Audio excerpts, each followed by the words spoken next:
نحمده ونصلي على رسوله الكريم اما بعد فاعوذ بالله من الشيطان الرجيم بسم الله الرحمن الرحيم رب اشرح لي صدري ويسر لي امري واحلل عقدة من لساني يفقهوا قولي. انسان کو ستانا. حدیث میں آیا ہے کہ پیغمبر اسلام صلی اللہ علیہ وسلم نے فرمایا کہ تم لوگ خدا کے بندوں کو تکلیف نہ دو اور ان کو آر نہ دلاؤ اور ان کی پوشیدہ باتوں کو تلاش نہ کرو. لا تؤذوا عباد اللہ ولا تعیروہم ولا تطلبوا عوراتہم. مسند احمد بحوالہ جامع العلوم والحکم. اچھا انسانی سماج بنانے کے لیے ضروری ہے کہ لوگوں کے اندر اخلاقی احساس زندہ ہو. کیا زندہ ہو؟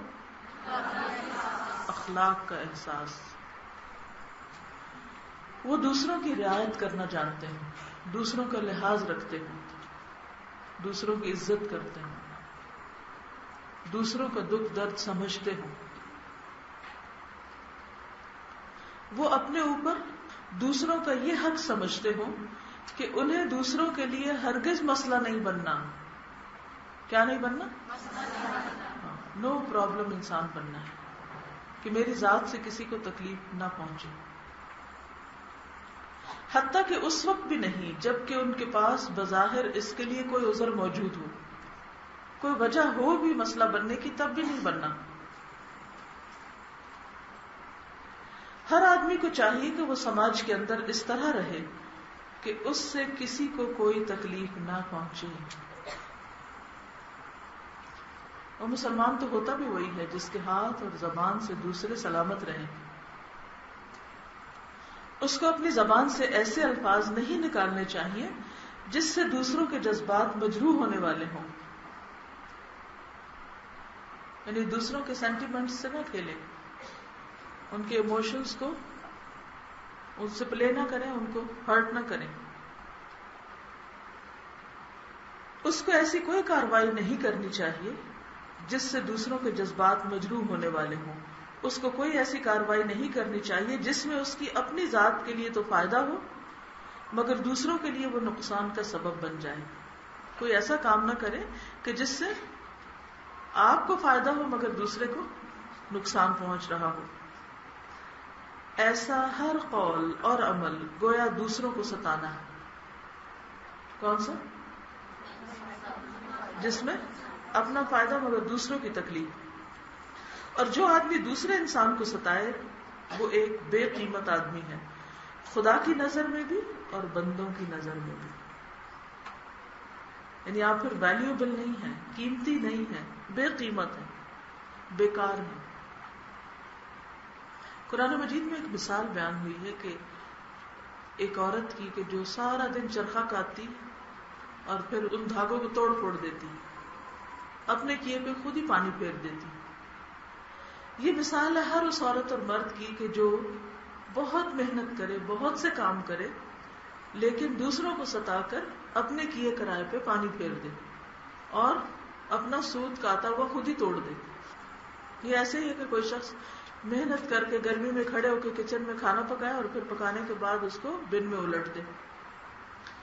اللہ کی نظر میں ہمارا کیا مقام ہے, اس کو جاننے کے لیے یہ دیکھیں کہ لوگوں کی نظر میں ہمارا کیا مقام ہے. کہتے ہیں نا, زبان خلق کو نقارہ خدا سمجھو. یہ دیکھو کہ اللہ کی مخلوق, آپ کے آس پاس رہنے والے لوگ, وہ لوگ جن سے آپ کا واسطہ, تعلق اور معاملہ ہے, وہ آپ کے بارے میں کیا کہتے ہیں, کیا رائے رکھتے ہیں, وہ آپ کو کیا گریڈ دیتے ہیں. کیونکہ بعض اوقات ہم یہ سوچتے ہیں کہ نہیں, ہمیں نہیں پرواہ کوئی کیا کہتا ہے, we don't care, we don't mind. نہیں, آپ کو پرواہ ہونی چاہیے, آپ کو فکر ہونی چاہیے, کیونکہ کل اللہ کے ہاں یہ سارے لوگ آپ کے گواہ بن جائیں گے, یا آپ کے حق میں گواہ بنیں گے یا آپ کے خلاف گواہ بنیں گے. آپ کو معلوم ہے نا کہ ایک شخص آئے گا قیامت کے دن جس کے پاس بہت سی نیکیاں ہوگی, پھر کیا ہوگا؟ اتنے ہی لوگ بھی آ جائیں گے. کوئی کہے گا اس نے مجھے مارا تھا, کوئی کہے گا اس نے میری بے عزتی کی تھی, اس نے مجھے سخت الفاظ استعمال کی, گالی دی, یا ویسے ہاتھ سے مارا, یا کوئی بھی اذیت دی. پھر کیا ہوگا کہ وہ اعمال سارے, اس کی نیکیاں ان میں تقسیم کر دی جائیں گی. کیا آپ یہ چاہیں گے کوئی آپ کے بینک اکاؤنٹ سے جا کے سب کچھ نکال کے لوگوں میں تقسیم کر دے؟ اور پھر یہاں تو چلو مال کا خسارہ, وہاں یہ ہے کہ ان کی پھر برائیاں, جو باقی لائن کھڑی ہوگی, ان کی برائیاں اس شخص کو دے دی جائیں گی کہ ان کی سزا بھی یہ بھگتے.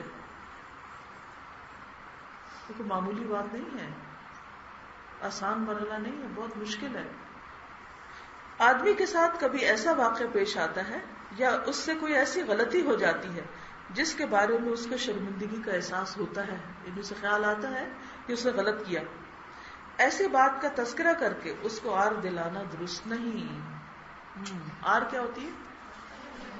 کسی کی غلطی پر اس کو شرمندہ کرنا. مثلا کیسے؟ کوئی مثال دیں تاکہ بات سمجھ آئے. یہ تو ہوتا ہی ہے, آپ کریں ذرا کسی کو شرمندہ اور لکھ لیں اپنے پاس کہ اب یہ آپ سے ہونے والا ہے. آپ سے لازماً وہ غلطی ہوگی جس پر آپ دوسرے کو آر دلاتے ہیں. کسی کو نسب پہ تانا دینا. مثلا نسب کا تانا کیا ہوتا ہے؟ فیملی نیمز کو پکارنا. مثلا ہمارے ہاں کچھ خاص نیمز ہیں جن کو بہت بدنام کیا گیا, جیسے مسلی. مسلی حالانکہ نماز پڑھنے والے کو کہتے ہیں.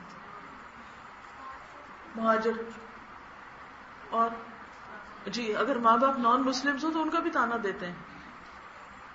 پوائنٹ آؤٹ کیا تو وہ لازماً آپ کا بچہ وہ غلطی کرے. تجربے کی مثال ہے یہ سب کے سامنے کہ بہت دفعہ ایسا ہوتا ہے کہ آپ کسی کا بچہ کوئی بدتمیزی کر رہا ہوتا ہے یا کوئی اریٹیٹ ہو رہا ہوتا ہے یا کوئی تنگ کر رہا ہوتا ہے ماں باپ کو, تو آپ اگر ان کے ماں باپ کو آر دلاتے کہ کیا تم نے تمیز سکھائی, یہی تمیز سکھائی ہے تم, اور کہاں سوئے میں ہے, یا کسی بھی طرح, یا یہ کہ آپ کا بچہ یہ اور یہ کر رہا ہے, تو لازماً آپ کا بچہ وہ کرے گا. اور بچوں کی کوئی گارنٹی نہیں ہوتی, آپ ان کو 10 دفعہ ایک بات سکھائیں نا, پھر وہ اپنی مرضی کرتے ہیں, کہتے رہتے ہیں لیکن پھر بھی نہیں سمجھتے, پھر گڑبڑ کر جاتے ہیں. تو کسی کو ماں باپ کا تانا دینا یا بچوں کا دینا یا نسب حسب کا دینا یا کسی عادت کا دینا, یہ آر دلانا ہوتا ہے. صبح شام کی دعا میں ہے اعوذ باللہ ان اقترف علی نفسی سوءا او اجرہ الی مسلم, کہ میں اپنے اوپر کچھ مشکل نہ ہو یا دوسروں پر لے جاؤں. تو ایسی بات کا تذکرہ کر کے اس کو آر دلانا درست نہیں. مثلا تم وہی تو ہو جس نے ایسا کیا یا جس کے باپ نے ایسا کیا, تمہارا باپ بھی ایسا تھا, تم کیوں نہیں ہوگے. اس قسم کی باتیں کہہ کر کسی کو شرمندہ کرنا ایک غیر انسانی فعل ہے. آدمی کو چاہیے کہ وہ دوسرے کی عزت و حرمت کا بھی اتنا ہی لحاظ کرے جتنا وہ خود اپنی عزت و حرمت کا لحاظ کرتا ہے. بس اگر یہ پیمانہ اگر رکھ لیا جائے نا تو سارے فیصلے آسان ہو جاتے ہیں کہ جو سلوک میں کسی کے ساتھ کر رہی ہوں کیا میں یہ اپنے لیے پسند کروں گی, جو کچھ میں کسی کو کہہ رہی ہوں کیا میں چاہوں گی کہ کوئی مجھے یہ کہے, جس طرح میں کسی کے ساتھ پیش آ رہی ہوں کیا میں اپنے لیے چاہوں گی کہ لوگ میرے ساتھ اس طرح پیش آئیں. فوراً آپ کو پتہ چل جائے گا کہ صحیح کیا اور غلط کیا. ہر آدمی کی کچھ ایسی باتیں ہوتی ہیں جن کو وہ پوشیدہ رکھنا چاہتا ہے, یعنی چھپانا چاہتا ہے, اس کی پرائیویسی ہوتی ہے, وہ نہیں چاہتا کہ دوسرے لوگ اسے جانیں. جو شخص لوگوں کی ایسی باتوں کے پیچھے پڑے, وہ کھود کرید کر ان کا پتہ لگائے اور لوگوں کے درمیان ان کو پھیلائے, یعنی تجسس کر کے ان کی خفیہ باتیں نکالے اور پھر ان کو لوگوں کے بیچ میں نشر کرے, وہ ایک ایسا غیر اخلاقی فعل کرتا ہے جو اچھا سماج بنانے کی راہ میں مستقل رکاوٹ ہے. کوئی سوسائٹی, کوئی ادارہ, کوئی گھر, کوئی خاندان, کوئی فیملی, کہیں بھی لوگ جو مل جل کر رہتے ہیں وہاں خوشی ہو ہی نہیں سکتی, لوگوں کے آپس کے تعلقات اچھے ہو ہی نہیں سکتے, آپ ایک اچھی اگزامپل بن ہی نہیں سکتے جہاں اس قسم کے فیل ہو رہے ہیں.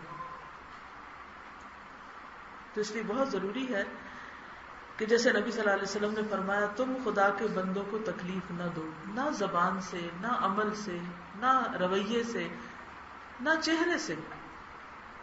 بعض اوقات آنکھیں گھور کے کوئی دیکھتا جائے تو بھی تکلیف پہنچتی ہے، یا پھر ماتھے پہ بل ڈال کے کوئی بات کرے تو بھی تکلیف پہنچتی ہے، یا کوئی بات ہی نہ کرے بلا وجہ موڈ ہی آف کر کے بیٹھ جائے تو اس سے بھی تکلیف پہنچتی ہے. اور مارنا تو پھر ہے ہی تکلیف دینا. اور نہ ان کو آر دلاؤ، یعنی ان کی کسی غلطی پہ ان کو شرمندہ کرنا یہ آر دلانا ہے. اور نہ ان کی پوشیدہ باتیں، چھپی ہوئی باتوں کو مت تلاش کرو، مت پیچھے پڑو. دیکھیں حدیث میں آتا ہے خیرکم خیرکم لأہلہ وانا خیرکم لأہلی. تم میں سب سے اچھا وہ ہے جو اپنے گھر والوں کے لیے اچھا ہے، اور میں تم میں سب سے زیادہ اپنے گھر والوں کے لیے اچھا ہوں. تو اب ایک شخص جس نے اچھائی یہ سمجھی کہ وہ کراؤڈ میں اچھا ہے اور گھر والوں کے لیے اچھا نہیں، تو دنیا میں تو وہ بڑا پاس ہے مگر آخرت کے لحاظ سے تو فیل ہے. تو گھر والوں کی گواہی بھی تو لی جائے گی. لوگ مثلا کوئی ایک دفعہ ملا ہے، 2 دفعہ ملا ہے، وہ ایک اور طرح کی گواہی دے رہا ہے. جن میں وہ 24 گھنٹے ہیں، مطلب یہ کہ روز جہاں ہوتا ہے، ان کی گواہی زیادہ ویلڈ ہے، کیونکہ گواہیاں بھی تو اسی کے حساب سے پرکھی جائیں گی. قریب والوں کی گواہیاں زیادہ امپورٹنٹ ہوتی ہیں، جس نے اپنی آنکھ سے کسی کو دیکھا اور سب کچھ دیکھا. اصل میں بات پتہ کیا ہے، ہمارا نفس ہمارا سب سے بڑا دشمن ہے. ہم بہت سی چیزوں کو اپنی انا کا مسئلہ بنا لیتے ہیں. مجھے یہ پسند نہیں اس لیے مجھے یہ نہیں کرنا، مجھے یہ پسند ہے اس لیے مجھے یہی کرنا ہے، کوئی خوش ہو یا ناراض ہو. جب سب کے بیچ میں رہتے ہیں نا تو سب کے ساتھ مل کے چلتے ہیں. دیکھیں قرآن مجید میں ایک فارمولہ ہمیں دیا گیا ہے، وَأَعْرِضْ عَنِ الْجَاهِلِينَ. جو جہالت برتے ہیں ان کے ساتھ کیا کرو، اگنور کر لو. ان کا حل یہی. ایک شخص بدتمیزی پہ اتر آیا تو آپ کیا کریں گے؟ بدتمیز ہوں گے اس کے ساتھ.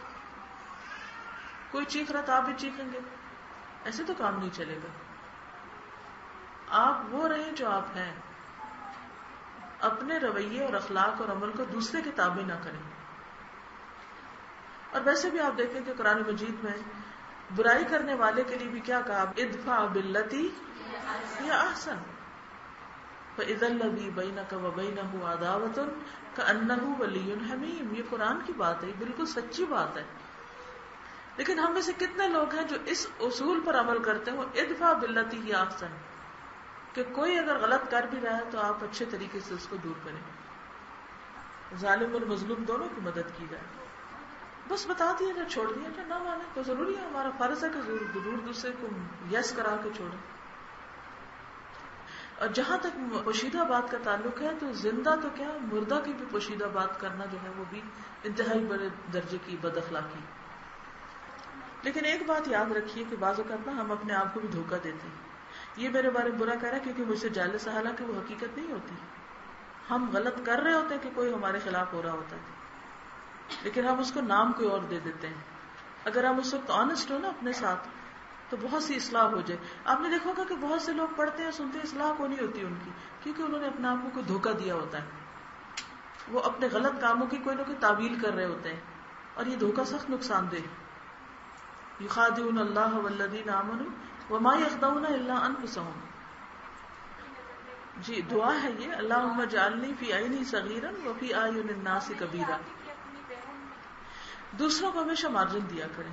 اگر کسی نے کوئی غلطی کی ہے تو اس کی یہ وجہ بھی ہو سکتی ہے، اور یہ بھی ہو سکتی ہے، اور یہ بھی ہو سکتی ہے. کئی عذر اس کے تلاش کریں. ہم اپنی غلطی پہ تو فوراً عذر تلاش کر لیتے ہیں، مگر کسی کی غلطی پہ ہم معاف کرنے کو تیار نہیں ہوتے. اوکے، سبحانک اللہم وبحمدک، نشہد ان لا الہ الا انت، نستغفرک ونتوب الیک.